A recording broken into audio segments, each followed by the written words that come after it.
Hey, what's up, everyone? Coach Stan here. Just wanted to briefly talk about some of Selkirk's new wide body paddles and just compare them and just let you know kind of my thoughts. Now, these are thoughts after 1 or 2 months of use, so this isn't like first impressions. I didn't just get these yesterday. These are pretty used paddles, and I wanted to tell you about my impressions, what others are saying. I do host demo days at my club, um, and people are talking about kind of their usage, and as they have been using their eras that they've newly purchased because of past demo days. They get to tell me a little bit about um, kind of how it's been for them. So I have here the Era Power wide body, and it's going to be the same construction as the elongated, which is the more popular model. But a couple key features about this that I've really enjoyed. No, they're both constructed the same. Obviously, you have the floating honeycomb core with foam on the edges. With the wide body, you're going to have a much bigger sweet spot.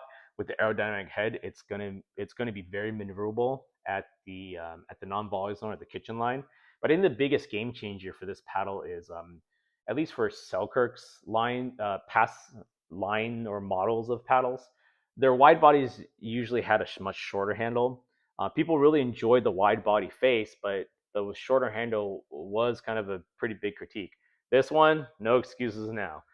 You're really able to create a two-handed form for your backhands, topspin shots, and everything. And that's really been a game changer for a lot of our players, especially in the intermediate level as well. So w- even though when I talk about, it's a honeycomb carbon fiber, some of you all are saying, hey, it's like every other paddle that's out there. In some ways, in regards, yeah, and but at the same time, it does have its difference. So, for example, I would say that compared to the other paddles that are out there, uh, both of these paddles, the Era line, does hit a little stiffer.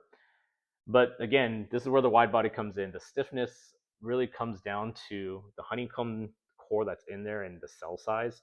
So the cell size, I mean, it is what it is. But when you have the wide body, where all those cells are now a mesh and distributed even wider, this has been a very big game changer for a lot of my players and clients who have elbow issues, wrist issues, shoulder issues, who still want like just a little bit more power, but something that has a little bit more control as well, and especially a longer handle too. So this has been a huge game changer for them, and a lot of those clients have been buying this paddle, the wide body version that is, and they've really enjoyed it. So don't sleep on the wide body. It's actually pretty pretty good for for this iteration of Selkirk paddles. Now we also have, or I also have the Project Labs Boomstick here, which, yeah, spoiler alert, if you were to ask me which version do I prefer more, the elongated or wide body, I actually prefer the wide body. And it's not just because, oh, the paddle reviews are saying these. No, it actually, like, for me, if I were using the boomstick as my main paddle, I would prefer the wide body, but there are some quirks about it, and I'll talk about that in a second. So the boomstick has the full foam construction. It has the same exact shape as the Era Power that I showed you. So you have the wide body, aerodynamic head. You have a good handle length, so you have the two-hander um, for backhands, for drops, for any topspin shots.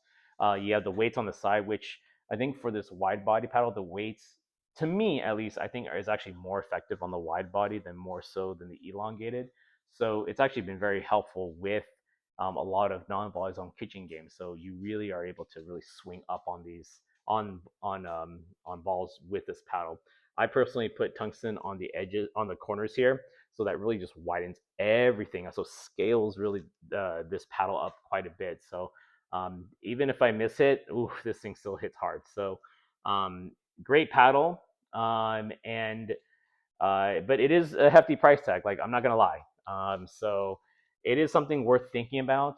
But ultimately, at the end of the day, a lot of my clients are enjoying this paddle because they are willing to. Because if they're willing to pay the money for it, and it comes with that 2-year warranty. And then again, realistically, even with the SLK with the 1-year warranty, I ask people, well, how long do you really hang on to a paddle for before you switch? And at the end of the day, that kind of really eases their comparison model between these two or any other paddles out there. So, but this is a great paddle.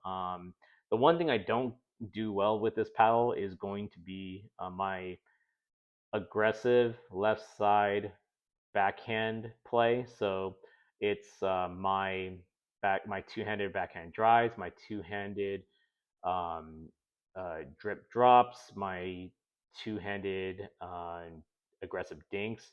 That's where the elongated will come in to and outperform this paddle. I haven't been able to dial it in, but I'm sure with enough practice I probably would. But everything else though, I mean, the more important points when it comes to kitchen blocks counters, I mean, this paddle is really there. So between these two, which one would I prefer? I would prefer the Labs in this case. So in my elongated video, I mentioned that I actually would prefer the Era version of the elongated as opposed to the Boomstick. But when it comes to the wide body comparison, I'd actually prefer the Boomstick in many ways. I think just because it's a little wider, it does allow for a little bit more control versus the elongated, where it could be a little too poppy for me. So that's one thing I really enjoyed about it. Now, before I end this video, I wanted to briefly talk about some of Selkirk's bags.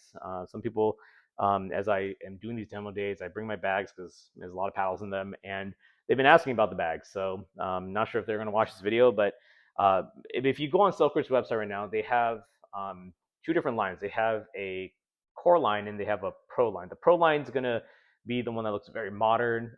There's only like a white and black version of it. Um, those are uh, those are great bags. But I still prefer the core line, which is kind of like their original tried and true. So I have my lime green bag here. This is one of the original ones, so original colors and even original iterations. And the great thing about this bag is it holds obviously a ton of stuff in here. And you have one side pocket that's insulated, and the other side is felt. So the insulated side, it's going to be used quite a bit, especially in my area if I ever play outdoor, if I need to keep something cold, if I'm traveling, it's going to be this bag here. It does have the shoe compartment underneath, and just a lot of internal, uh, just a lot of internal organization with internal pockets on the and whatnot. So it's just overall a great bag. But as I've kind of slowed down on a lot of pickleball traveling, I've been doing more just back and forth from work. So I have a full-time job, and let's say I'm going straight to pickleball right after. Well, since I play indoor, air conditioned, I don't really need that insulated side to it because I will bring my bag to work, which is air conditioned and everything too. So I recently or someone just gifted me the team bag. So this is going to be their medium-sized bag in the core line, and it's just a lot sleeker. I've really enjoyed it. This has become my main. So you have one pouch here, which is going to be good for my laptop, and you could fit. I think today I was able to fit about 6 paddles in here, so it's overkill. I don't need that many. I only need one to be honest, but it has the same amount of internal organization. So 3 pockets back here. You have 2 side pockets on the inside. You have 1 pocket up top, a pretty deep pocket up front as well. 2 water bottle sides. Way more than enough in what I need. That would carry what I need for a change of clothes. The only thing it doesn't have is it doesn't have a shoe compartment, but it's okay. My shoes, I leave them in my car, and I'll switch out my shoes when I get to my car anyway, so that's fine. One difference between the medium-sized bag versus the large size bag is going to be the backing. You notice that for the lime green version, it looks pretty techy and everything, and it has quite some good insulate, has some quite good airflow in the back. This one has the traditional mesh that you have here, so it does have the good airflow. Has a fence hook here, which is pretty good. But with the newer bags, I just want to point this out. Excellent zippers, and you really can tell because these zippers are much bigger than the older zippers. which are a lot smaller. So this zipper, even though it works, it is a little tighter in some ways. So that's why I do have a lot of these keychains, because it does help just close them a little bit easier. But with the new bags, these are pretty buttery smooth, and so something just to think about. There is one more bag that's a little smaller. Kind of looks like more like a school day bag, and I have it here still in a bag. I am going to be raffling this off, not on this channel, but for just for a nonprofit organization. I do have a brand new Power Air also inside, along with the Pro S1 ball. So just really just raffling off for good cause here. So this bag here, sorry, I put it down a little too early. It's going to be a little bit smaller. Honestly, probably would it would probably work for me, especially if I plan on only carrying um, one paddle and maybe a light set of clothes. So if I was wearing kind of my dry fitty clothes to work, as opposed to, let's say, jeans or something, you could fit all that in here if you kind of roll them up. It has the same internal organization as well, or not everything, but it has a good amount of it as too. And this itself is a pretty good bag too. If you're looking for something that's just small and something easy as well. But my go-to, my daily driver is going to be the medium size core team bag. So just wanted to show those to you guys really quickly, because some people have been asking. And yeah, if you have any questions about either the wide body paddles or even any other Selkirk paddles, or questions about the bags, just put them in the comments below, and I'll answer as quickly as I can. Thanks for watching, guys.